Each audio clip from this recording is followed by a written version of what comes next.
सिवान के मोहम्मद शहाबुद्दीन साहब, एक राजनीतिक और आपराधिक जीवन की कहानी। नमस्कार, मैं अनामिका, आप देख रहे हैं वीपीएस न्यूज। आज 1 मई 2025 को बिहार के सिवान जिले के पूर्व सांसद मोहम्मद शहाबुद्दीन साहब की पुण्यतिथि है। उनका जीवन राजनीति, अपराध और समाज सेवा के जटिल मिश्रण का प्रतीक रहा है। उनका नाम बिहार की राजनीति में एक महत्वपूर्ण स्थान रखता है, लेकिन उनके जीवन की कहानी विवादों और चर्चाओं से भी घिरी रही है। मोहम्मद शहाबुद्दीन का जन्म 10 मई 1967 को सिवान जिले के प्रतापपुर गांव में हुआ था। उनकी माता का नाम मदीना बेगम और पिता का नाम शेख मोहम्मद हसीबुल्लाह था। उन्होंने अपनी प्रारंभिक शिक्षा गांव में ही प्राप्त की और बाद में उच्च शिक्षा के लिए मुजफ्फरपुर स्थित बी.आर. अम्बेडकर विश्वविद्यालय से एमए और पीएचडी की डिग्री हासिल की। शहाबुद्दीन की शिक्षा और राजनीतिक यात्रा एक अद्वितीय मिश्रण रही है, जिसमें अपराध, राजनीति और समाज सेवा की जटिलताएं शामिल हैं। शहाबुद्दीन ने 1990 में राजनीति में कदम रखा और निर्दलीय उम्मीदवार के रूप में जीरादेई विधानसभा सीट से चुनाव जीते।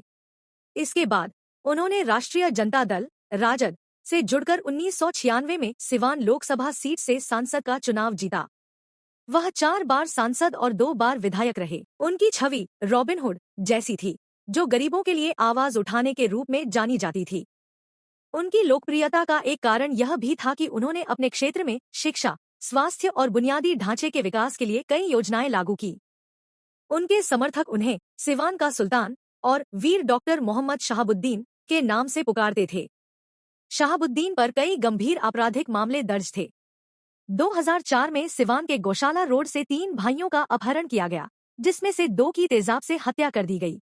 इस मामले में शहाबुद्दीन को दोषी ठहराया गया और उन्हें उम्रकैद की सजा सुनाई गई। इसके अलावा 1998 में सीपीआईएमएल कार्यकर्ता छोटेलाल गुप्ता के अपहरण और हत्या के मामले में भी उन्हें उम्रकैद की सजा मिली।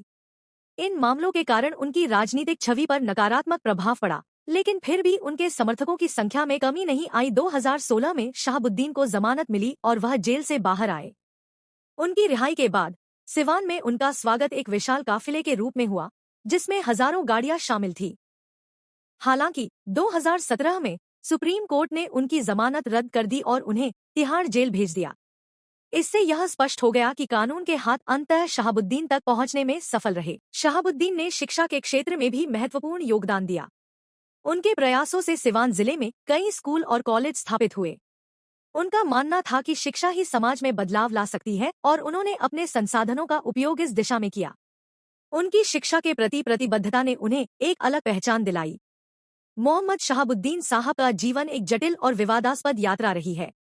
जहां एक ओर उन्होंने राजनीति में अपनी छाप छोड़ी और गरीबों के लिए काम किया, वहीं दूसरी ओर उनके खिलाफ दर्ज आपराधिक मामलों ने उनकी छवि को धूमिल किया। उनकी कहानी यह दर्शाती है कि राजनीति और अपराध के बीच की रेखा कितनी धुंधली हो सकती है। उनका जीवन बिहार की राजनीति और समाज के कई पहलुओं को उजागर करता है। धन्यवाद। आप देख रहे थे वीपीएस न्यूज। हमारे चैनल को लाइक, शेयर और सब्सक्राइब करें ताकि आप हर ताज़ा खबर से अपडेट रहें।